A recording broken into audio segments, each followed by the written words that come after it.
ఏమండోయ్, మా ఇంటి ముందున్న ఈ తెల్ల పూల చెట్టును చూసారండి? చెట్టు నిండా పూలు విరబూసి నక్షత్రాలలాగా మెరుస్తూ ఉంటాయండి. ఇంటి ముందుకు ఎవరొచ్చినా పూల బొకే పట్టుకుని నిలబడినట్టుగా ఈ చెట్టు స్వాగతం పలుకుతూ ఉంటుందండి. ఇకపోతే ఇవి రాధామాలతి పూలు, వీటిని రాధా మనోహరం అంటాం కూడా.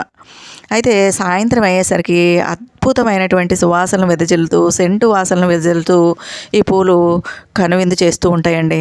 మరి ఇలాంటి సువాసనలు వెదజల్లే పూలు మన ఇంట్లో తప్పనిసరిగా ఉండాలన్నమాట. ఎందుకంటే మనకి ఈ రోజుల్లో చాలామందికి నిద్ర పట్టక అనేక అనారోగ్య సమస్యలకి డాక్టర్ల దగ్గరికి వెళ్తే అరోమా థెరపీ చేస్తున్నారండి. అవి ఇలాంటి పూల పరిమళం నుంచే చేస్తారనమాట. కాబట్టి ఇలాంటి పూల చెట్లు మన ఇంటి ముందు ఉంటే గనక మనకి సహజంగానే అరోమా థెరపీ జరిగిపోయి చక్కగా మానసిక ప్రశాంతత లభిస్తుందన్నమాట. అలానే మా ఇంటి ముందు కానుగ చెట్టు ఉందండి. కానుగ చెట్టు ఆకులు పూలు కూడా మొక్కలకి ఎంతో బాగా ఉపయోగపడతాయి అన్నమాట. ఇకపోతే మా గార్డెన్ అంతా మేము క్లీన్ చేసేసుకున్నామని ఇంతకు ముందు వీడియోలో మీకు నేను చూపించాను కదండి. వేసవికాలం గార్డెన్ ఎందుకు క్లీన్ చేయాలి అనేది కూడా వివరంగా చెప్పానండి. ఎవరైనా చూడకపోతే తప్పనిసరిగా ఆ వీడియో చూడండి. ఆ వీడియో చూస్తేనే మీకు ఈ వీడియోలో నేను ఏం చెప్పాను అనేది మీకు అర్థమవుతుందండి. ఇకపోతే ఈ విధంగా మా గార్డెన్లో ఎండిపోయినటువంటి ఆకులన్నిటినీ కలెక్ట్ చేసుకుని టబ్స్లో ఈ విధంగా నింపేశానండి. నేను ఈరోజు ఈ వీడియోలో మా గార్డెన్లో ఏమేమి మొక్కలు ఉన్నాయి, వేసవికాలం మా గార్డెన్ని నేను ఎంత నీట్గా తయారు చేసి పెట్టుకున్నాను అనేది చూపిస్తానండి. మా గార్డెన్లో ఉన్న మొక్కలన్నీ చూసుకుంటూ మరి మీరు ఎండిన ఆకుల వల్ల నేను చెప్పేటటువంటి లాభాల గురించి తెలుసుకోండి. మరి ఈ శిశిర ఋతువులో మనకి గార్డెన్లో ఎక్కడ చూసినా ఆకులు రాలిపోతాయండి. ఎందుకంటే ఈ ఎండిన ఆకుల్ని ఎట్టి పరిస్థితుల్లో మనం పారేయకూడదనమాట. వాటిని కలెక్ట్ చేసి పెట్టుకుని మనం ఇలాగా మొక్కల మొదట్లో మల్చింగ్గా ఏర్పాటు చేసుకోవాలండి. టబ్స్లో వేసుకోవాలి. పెద్ద చెట్లు ఉంటే ఆ చెట్ల మొదట్లో కూడా మల్చింగ్గా ఈ ఎండిన ఆకులను వేసుకోవాలి. ఇంకా కొన్ని ఆకుల్ని మనం స్టోర్ చేసి ఉంచుకుని జూన్ నెలలో మొక్కలు నాటుకునేటప్పుడు ఉపయోగించుకోవాలండి. ఇకపోతే ఎండిన ఆకుల వల్ల మనకి ఏంటి లాభం అంటే ఇవి భూమికి మన మొక్కలకి రక్షణ కవచంగా పనిచేస్తాయండి. ఇంకా కంపోస్ట్గా కూడా పనిచేస్తాయి అన్నమాట. ముఖ్యంగా ఇప్పుడు విపరీతమైన ఎండలు ఉంటాయి కదండి. మనం ఎన్ని నీళ్లు పోసినా మన భూమికి మొక్కలకి సరిపోవు అనమాట. నేల అనేది తొందరగా ఎండిపోతూ ఉంటుందన్నమాట. అందుకని మన నేలలో తేమను నిలుపుదల చేస్తాయి అన్నమాట. అంటే మనం నీరు పోసినప్పుడు ఆ నీరు తొందరగా ఎండిపోకుండా ఆ భూమి తడిగా ఉండేలాగా, తేమగా ఉండేలాగా చేస్తుందన్నమాట. వాటర్ని నిలుపుకునేలాగా భూమిని తయారు చేస్తుందన్నమాట. కాబట్టి ఈ వేసవి కాలంలో మనకి నీళ్లు సేవ్ అవుతాయండి. నీళ్లు తక్కువ పోస్తే సరిపోతాయి అన్నమాట. ఎందుకంటే ఆకులు పైన కప్పబడి ఉంటాయి కాబట్టి తొందరగా మట్టి అనేది ఎండిపోకుండా ఉంటుంది. ఆ విధంగా మనకి వాటర్ సేవ్ అవుతుంది.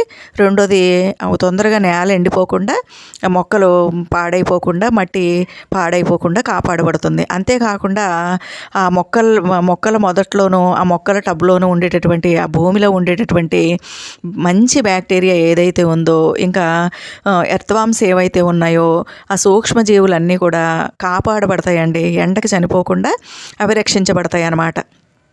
ఇంకా ఎప్పుడు కూడా భూమిని మొత్తం ఆకులతో కప్పేయాలండి. అసలు భూమి కనపడకుండా ఆకుల్ని కప్పడం వల్ల ఏంటి లాభం అంటే సూర్యరశ్మి బారి నుంచి మన భూమి కాపాడబడుతుంది. భూమిలో ఉండే బ్యాక్టీరియా కాపాడబడుతుంది.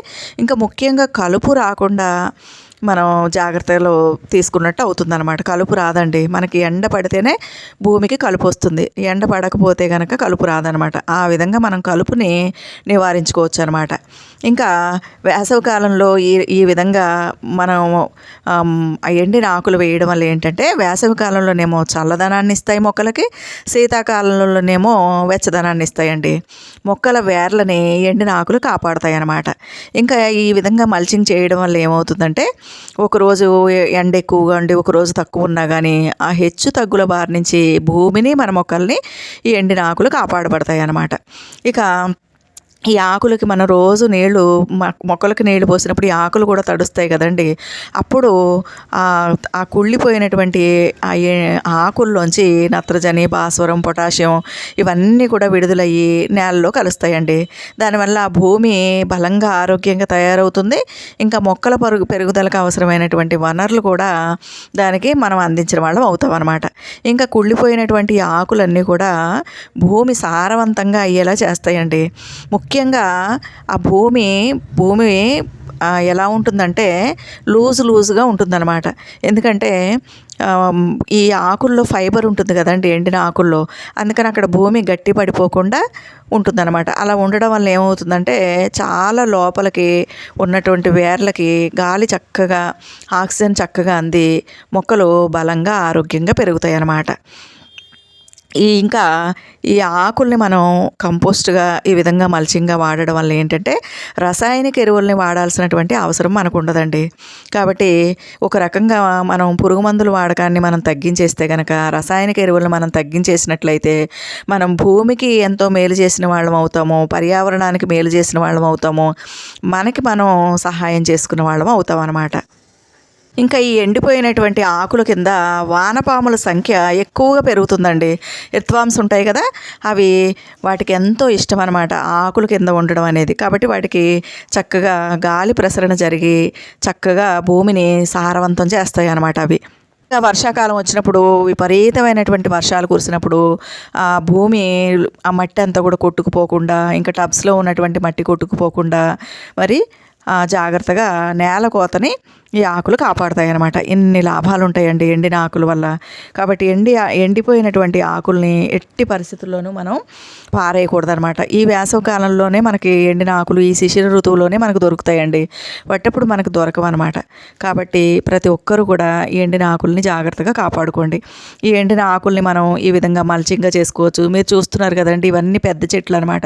ఈ చెట్లు మొదట్లో కూడా మొత్తం ఆకు అంతా కూడా దగ్గరికి ఊడ్చేసి ఈ విధంగా నేను మల్చింగ్గా చేసాను అనమాట. ఇది జమ్మి చెట్టు అండి, ఇది చిన్నగా ఉంది చూసారా. దీని మొదట్లో ఎన్ని ఆకులు కుప్పగా వేశానో, అలాగే నిమ్మ చెట్టు మొదట్లో, జామ చెట్టు మొదట్లో, ఇంకా సీతాఫలం చెట్టు, మామిడి చెట్టు, సపోటా చెట్టు, ఇలా మా ఇంట్లో ఉన్న అన్ని రకాల చెట్ల మొదట్లో నేను ఈ విధంగా దగ్గరికి ఊడ్చేసి ఆకంతా ఈ విధంగా కుప్పలాగా చేసేసాను అనమాట. ఇలా చేయడం వల్ల ఏమవుతుందంటే నేను ఇంతకుముందు మీకు నేను చెప్పినటువంటి లాభాలన్నీ కూడా మన భూమికి, మొక్కలకి వస్తాయండి. రసాయనిక ఎరువుల సంఖ్య పూర్తిగా మనం తగ్గించేసుకోవచ్చు అనమాట. ఎందుకంటే రసాయనిక ఎరువులతో పండించినటువంటి పంటల్ని ముఖ్యంగా మనం వాడకూడదండి, మన ఆరోగ్యానికి మంచిది కాదు.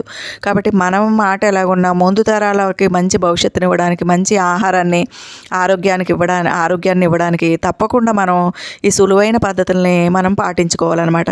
పైగా మనకి డబ్బులు కూడా మిగులుతాయండి. పురుగు మందులు ఇలాంటివి కొనకూడదు. మీరు నమ్ముతారో నమ్మరో, అసలు నేను కనీసం నీమ్ ఆయిల్ కూడా స్ప్రే చేయనండి. మా ఇంట్లో ఏ మొక్కకి ఎలాంటి చీడపీడలు ఇంతవరకు రాలేదు. ఎప్పుడైనా కొంచెం గొంగళ పురుగులు కనపడితే నేను అప్పుడు బూడిద చల్లుకుంటానండి, అంతే. గొంగళ పురుగులు ఒక్కటే వర్షాకాలం కొంచెం నాకు కనపడతా ఉంటాయి తప్ప ఇంకా ఎలాంటి చీడపీడలు నేను ఇంతవరకు అయితే మా గార్డెన్లో చూడలేదండి. అలాగని నేను బలమైన ఏ ఎరువులు ఇవ్వను. కేవలం ఈ ఎండిపోయిన ఆకులు మాత్రమే నేను ఎక్కువగా ఉపయోగిస్తానండి. ఎండిపోయిన ఆకులను వట్టి రోజుల్లో మేము ఏం చేస్తామంటే శీతాకాలం, వర్షాకాలంలో చెట్టు చుట్టూ తవ్వించేస్తామండి. తవ్వించేసి ఈ ఆకులన్నీ, ఎండిన ఆకులన్నీ కూడా చెట్టు మొదట్లోకి నెట్టేసి పైన ఆకులు కనపడకుండా మట్టి కప్పేస్తామండి. అలా కప్పేసి ప్రతిరోజు ఆ మొక్కలకు మనం ఎలాగో నీరు పెడతాం కదండి, అలా నీరు పెట్టినప్పుడు ఏమవుతుందంటే చక్కగా ఆకులన్నీ కూడా కుళ్ళిపోతాయి అన్నమాట. కుళ్ళిపోయి ఆ చెట్టు మొదట్లో నల్లటి బలమైన కంపోస్టు, నల్లటి మట్టి తయారైపోతుంది అనమాట. అదంతా కూడా ఏంటి, కంపోస్ట్గా తయారైపోయినటువంటి సారవంతమైనటువంటి మట్టి అనమాట. ఇక వేసవి కాలం కాబట్టి ఇప్పుడు తప్పదు కాబట్టి ఇప్పుడు నేను ఈ విధంగా మల్చింగ్ చేశాను. చూడండి, ఇక్కడ ఇదంతా కూడా మాకు ఇక్కడ మోటార్ ఉంటుందండి. ఈ మోటారు వేసవికాలం ఎండిపోకుండా ఉండాలి అంటే దీని పక్కనే ఉన్నటువంటి భూమి అంతా కూడా నేను ఇలా ఆకులతో కప్పి ఉంచుతాను అనమాట. అలా కప్పి ఉంచడం వల్ల ఏమవుతుందంటే ఈ పక్కనే భూమి ఎండిపోకుండా తేమగా ఉంటుంది కాబట్టి అక్కడ నీళ్లు నిలవ ఉంటాయి అన్నమాట. అలా నిలవ ఉంటాయి కాబట్టి బోర్ ఎండిపోకుండా ఉంటుందండి. ఈ బోర్ ఎండిపోతుంది, లేకపోతే మనం ఇలాగ భూమిని కనుక మనం ఆకులతో కప్పకపోతే కనుక ఈ బోర్లోంచి వేసవికాలం నీళ్లు రావండి. అందుకని బోర్ వాటర్ మనకి వేసవికాలం పుష్కలంగా నీరు ఉండాలి అంటే మనం భూమిని ఇలా ఆకులతోటి తప్పనిసరిగా కప్పేసి ఉంచాలన్నమాట. ఇప్పుడు నేను ఆకులన్నీ దగ్గరికి వేర్లు ఉన్న చోటకి మొక్కల మొదట్లోకి వేసాను కదండి.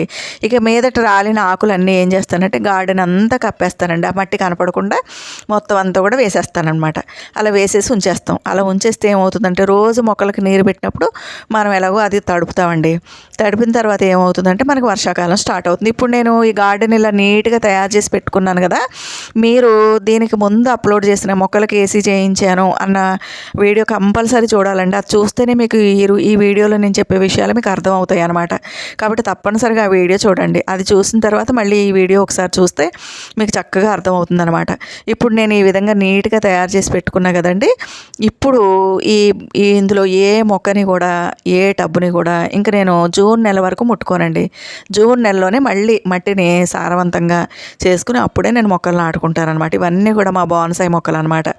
చూసారు కదా ఇవన్నీ. అలా మన మొక్కల్ని వేసవకాలం చక్కగా మల్చింగ్ చేసుకుంటే ఎండ బారి నుంచి మనం చక్కగా కాపాడుకోవచ్చండి.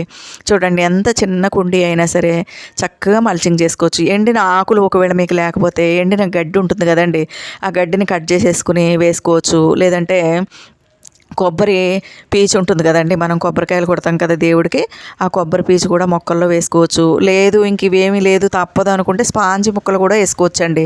మన దగ్గర పాత స్పాంజ్ ఉంటే అది కూడా వేసుకోవచ్చు. లేదు ఇంక ఇవేమీ లేవు మాకు అంటే మన దగ్గర కాటన్ శారీస్ పాతవి ఉంటాయి కదండి, వాటిని కట్ చేసి భూమి కనపడకుండా వేసేస్తే కనుక మనకి చక్కగా మొక్కలు ఆరోగ్యంగా ఉంటాయి అన్నమాట. ఈ వేసవకాలం వాటికి ఏసీ చేయించినట్టేనండి. నిజంగా చాలా అద్భుతంగా ఎండిన ఆకులు పనిచేస్తాయండి. మనం వేసవకాలంలో ఏసీ పెట్టుకుంటే ఏ విధంగా మనం చల్లగా ఉంటుంది, మన ఇల్లు చల్లగా ఉంటుందో ఈ మల్చింగ్ కూడా మొక్కలకి ఏసీ లాంటిదేనండి. మొక్కలకి ఏసీ చేయించినట్టే. భూమి కనపడకుండా మల్చింగ్ చేసేయాలి. భూమి కనపడకుండా ఆకులు కప్పేయాలి. మొక్కల మొదట్లోనూ పెద్ద మొక్కలైనా సరే చిన్న మొక్కలైనా సరే ఈ ఒక్క జాగ్రత్త తీసుకుంటే కనుక వేసవకాలంలో కూడా మన మొక్కలన్నీ కూడా చల్లగా ఉంటాయి, ఆరోగ్యంగా ఉంటాయి అండి. ఈ వీడియో నచ్చితే లైక్ చేయండి, షేర్ చేయండి, నా ఛానల్కి సబ్స్క్రైబ్ చేయండి.